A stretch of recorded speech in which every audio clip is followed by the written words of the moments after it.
Hi everyone, welcome back to another Hyperight Data Talks. Today I'm here with Filippo Remonato, who is Data Science Project Leader at Skatteetaten. Welcome Filippo, it's my pleasure to talk with you today. Thanks a lot for the invitation. I'm very happy to be here too. Thank you to you too for making the time. Filippo is also one of our speakers at the Data Innovation Summit 10th edition, which will happen in May.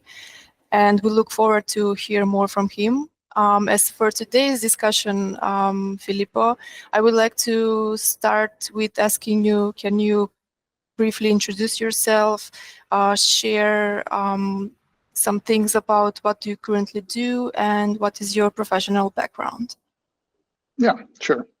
So first of all, hello everyone. Also those seeing this recording, thank you for tuning in. My name is Filippo Remonato. Right now I'm project leader at Skatteetaten for the data science, one of the data science departments here, especially called the Data Science Competence Center of Skatteetaten. And we do basically all of the modeling and deal with the analytics of data and do support to other divisions in Skatteetaten depending on what their needs are. Before that, I took a PhD in mathematics in both theoretical and analytical mathematics, especially for PDEs, so partial differential equations.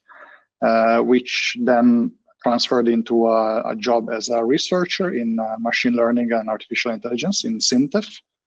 SINTEF is one of the largest independent research organizations in Europe, and it's based here in Norway, with the headquarters in Trondheim and the other office here in Oslo, where I was sitting. I've been doing research in machine learning and projects in there for about 6 years in SINTEF. And after that, I switched over and I became the project leader here at Skatteetaten. Thank you for that introduction. My next question would be, you have worked in across academia, research, and now the public sector. What has been the most impactful aspect of leading AI projects in a government institution like Skatteetaten? Yeah, that's a good question. I think the best thing of working here is that we have a very concrete and direct impact on society, which is something that I really wanted throughout my career. I think from the will to take a PhD, because then you do research and you sort of expand the state of the art of a certain field, even in a little area, but you do your little bit to advance knowledge, right? And then I became a researcher in SINTEF, which was more applied together with industry, trying to help industry do their projects, overcome some barriers, do research in that way. And now I scaled this up in a sense. So now I work in an institution that has a very direct impact on millions of lives every day. And I try to make it better for everyone. The taxes are the way in which we finance the welfare state, which is one of the most amazing things about Norway. So the fact that I have the honor and the responsibility to help in this, to me, it's great. It's one of the best things here. And when it comes to Norway's tax system, from your point of view, how does AI and machine learning revolutionize this system? What are the benefits of machine learning? Yes, of course. So our goal at Skatteetaten is to make it easy to do the right thing and make it hard to do the wrong thing when you declare your taxes, when you have to pay your taxes. This because it has to be easy for the citizens to report their taxes, and it has to be difficult to make a mistake. And we use data and AI and machine learning, we do it exactly for this. So we use data and AI to increase compliance to the law and make the whole process around paying taxes more user-friendly and more efficient. Norway is one of the few countries in the world, probably, where the tax declaration is completely digital. Every year it comes to you, your full tax form is completely pre-filled for you from all the data and information that we have available, so that it's very easy for you to just go through it and check that everything is correct. And if you need to make amends or corrections, you can do it. But this is a much streamlined process that saves the citizens a lot of time and a lot of money, right? If you compare it to a country which has a more heavy, maybe for lack of words, system for taxes, for example, like the USA, that people need to pay a lot of money to consultants or to people that are expert in tax declarations to fill it for them and to check it for them, because it's a lot of forms and it's a lot of things that you need to take care of, and it becomes a big problem if you do an error and so on. So making it easy for the people is something that we've been working on for many years now, and that's one of the things that we do with data. Or, for example, if a company doesn't submit their tax declaration, then we need to do an assessment, right? An estimation of how many taxes do they owe, and this is also something that we need to do from the data that we have available. And then, of course, as I said, also efficiency is crucial. Norway is nowhere near a big country as the US, so maybe the comparison is not fair in that sense. It was just to give an example, but we still need to be as efficient as possible, exactly because we don't have a lot of people to work on this. So we use AI as a decision support tool, not for automated decisions, but to give us support to our case workers, the people that deal with controlling that the declaration is correct, or that if you need to identify cases of people or companies that need support, this is something that AI is very good at. So this screening and evaluating, so that our case worker are used as efficiently as possible. In fact, one of the things that we saw that AI creates one of the most values is in using it to proactively target guidance measures toward the taxpayer that may need guidance. So in this sense, AI brings a lot of value to us, especially in this. And a part of efficiency, I believe that when it comes to governmental institutions and especially taxation, trust is also another very crucial thing.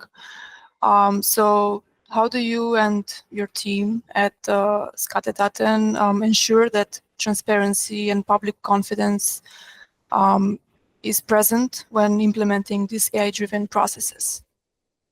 Yes, trust is absolutely fundamental. So we follow the law very strictly. That's the very first thing. There is maybe a misunderstanding with a lot of people that they think that the tax authority, like us, decides how much people need to pay in taxes, right? That's not what we do. We just that's something that the government does. They decide the tax, how it works. We put it into practice, right? So we need to follow the law that's set by the government, and we do it very strictly. One of the ways with which we do this is that before we do basically everything, from opening, even just looking up some data or starting an analysis on it or preparing a model that uses those data, we need to obtain some legal clarification or green light from our lawyers, that they check the law and they check, okay, which data do we want to use, for what reason, how is the model going to work, what will be the result, how will the result be used, and so on. And then they make sure that all of this is in compliance with the law. So there's to be both a reasonable need to use the data, and there's to be a purpose for it, how it will be used after. So This is something that's fundamental in Skatteetaten here in the tax authority. And also the access to the data is, by this reason, is also restricted only to the people that have an official need for this data. So this also ensures that we handle the citizens' privacy in a correct way and in accordance to the law. This is maybe one of the biggest steps that we take for trust, not use the data of the citizens in a bad way. Then, of course, the citizens also have a right to request explanation about how their data was used. This is very clear from GDPR, and one of the ways that we produce these explanations is by, on the one side, we strive to use as little data as possible in all the models that we do. We reduce the number of variables that go into the model as much as possible, because this gives a pretty good starting point for explainability. And then on top of that, it's very common to use explainable AI techniques. Explainable AI, it's a pretty known field by now about techniques that are used to explain and understand why a model reached the prediction or the result that it did, right? And this is important not only when we prepare explanations for the citizens that ask about it, but also when we actively develop the model. We need to keep track of the model performance and how it's going and why it reached a certain conclusion, so that we can eventually correct things. And then lastly, another step is that, of course, every single employee here has to take mandatory courses about privacy and security of the information that we are given, or how to handle sensitive data and so on. It's really interesting to see how this whole process works. You mentioned previously that machine learning and AI helps in making it harder for you to make mistakes and making it easier to make the right thing. So on the other hand, I'm curious to hear what are some challenges that you've maybe come across or you're facing right now when it comes to applying these technologies in such a highly regulated sector. Yeah, no, you're completely right in that it's a highly regulated sector. That's also what I was just about answering the previous question. We are a very regulated sector. We do exactly what the government tells us to do, and we follow the law to the letter. And I think the efforts about trust that I was talking about right now are reflected in the fact that every year we send out a survey to the people asking, among other things, their opinion about us.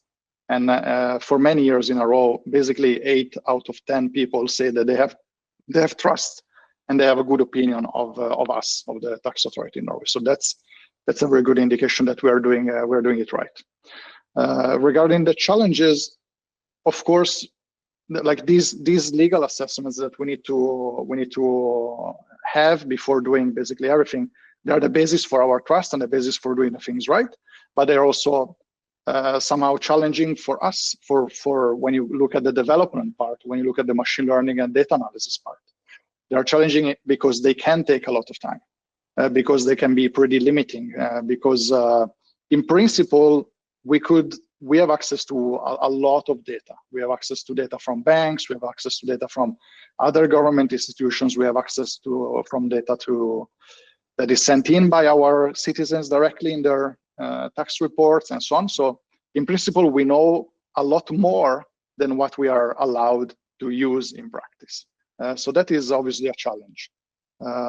Sometimes something that from the development point of view is very easy and would probably be useful to do, it's not possible to do because of legal reasons, for example, that we cannot. So we use these two type of data sources together, for example, stuff that is beyond my pay grade here. I don't make the laws. I just follow them. And another difficult thing, which is maybe not so obvious from somebody that's outside, is that we cannot really conduct experiments, right? When you are in industry or in science and you need to collect data about how a piece of steel vibrates or something. You can do it. You can go into a lab and vibrate this piece of steel in different positions with different forces and collect data about this. We cannot do this type of experiments. We cannot forcibly change the economical situation of a family and see how they react, right? We can conduct some A/B testing when we are trying two different solutions. For example, two different ways of communicating to the citizens what they need to do. We can try to do some A/B testing to see if the two groups react differently to that type of communication. But in reality, we are very limited to what type of actual experiments and we can do in practice. So I think these two are maybe some of the biggest challenges of using machine learning and data in such an institution. This is something that you'll also speak about in your presentation at the summit. So I look forward to hear more because this is a very interesting topic. Also, you emphasize that 80% of the value comes from the data itself and only 20% from models. So can you elaborate here on the importance of data preparation? Yes, of course. So as I was saying now, one of the challenges is that exactly that we cannot conduct experiments to collect all the type of data that we would want, right? So the data that we have, we need to treat it properly. We need to prepare it properly, and data is absolutely fundamental for this. This is not a surprise for anyone that is even remotely knowledgeable about machine learning. Machine learning needs a lot of data, and we are especially completely dependent on the quality of the data and on the quantity. We very often see that collecting more data and fixing it properly brings a much bigger performance increase in the result of the model than fine-tuning the parameters of the model, for example. So that is something that's extremely important. And also, as I mentioned before, we collect data from a lot of different sources, which they also have different data systems. So the quality of the data that we receive is very varied. Some data is very good, some data is not so good. They are in different formats, they are in different units. There's a lot of different systems that we need to integrate together. And also a lot of data is sent in by the people, which sometimes they don't send in the right data, right? Sometimes they, in their tax declaration form, if we ask some extra documents, they send in the picture of their cats. I'm like, yeah, sure, I love cats. Please send me more pictures of cats, but this is not going to help about the tax declaration. So there is a lot of data processes that we need to do to ensure that the data we use is high quality. Also because we talk about very large sums, right? In the last report by the European Commission, I think that it was said that the difference between the taxes that are paid and the taxes that are supposed to be paid in Europe, on average, is about 4% on average in Europe, if I remember correctly. But this 4% might be little, but we're still talking about hundreds of millions of euros, right? If not milliards of euros. So even a 1% increase in performance in quality of your data is a lot in terms of money that we managed to bring in. So in that sense, data is by far the most important thing. But I will talk about this more in my presentation. So absolutely come and see, come and listen, and come and talk to me after. We can talk more about this. Thank you, Filippo, for that answer. I would like to sum up today's talk with a final question, which is, from your experience, how do you see AI evolve in tax administration over the next couple of years? What do you expect to see? What do you hope to see as developments? Right. Very interesting question. I'm not sure exactly what I hope to see, but I hope to see a system that works better for everyone, a system that's easier to use, a system that makes sure that people who need to pay taxes, and they make sure that people who need to pay taxes pay the right amount of taxes, not too much and not too little. And I think in this, AI will play an increasingly role in the future, from the verification to the selection of possible audit candidates to decision support for the caseworkers, which I mentioned, user support, support to the citizens, make it easier and so on. I don't think it's inconceivable that in the future there will be no Skatteetaten or tax authority, or if there would be a much smaller than we are, because a lot of it will be automated in the sense that tax just happens, like it happens today when you go and buy something in a store, you pay some taxes on it, right? But you as a person, you don't notice it, right? It just happens automatically. If we could have this same amount of control and automatization in the rest of the tax system, that would be a lot of money saved for the entire state, and a lot of money that we ensure that comes in as correct tax. That would be a very good advantage, and I think AI is definitely going to help in this. Thank you, Filippo, for this very engaging talk. I'm sure that the delegates who will attend your presentation will really enjoy it, as I enjoyed today's talk. I look forward to hear more from you at the summit, and thank you for the time, and see you there. Thanks all for the invitation. It was a pleasure, and see you in Stockholm.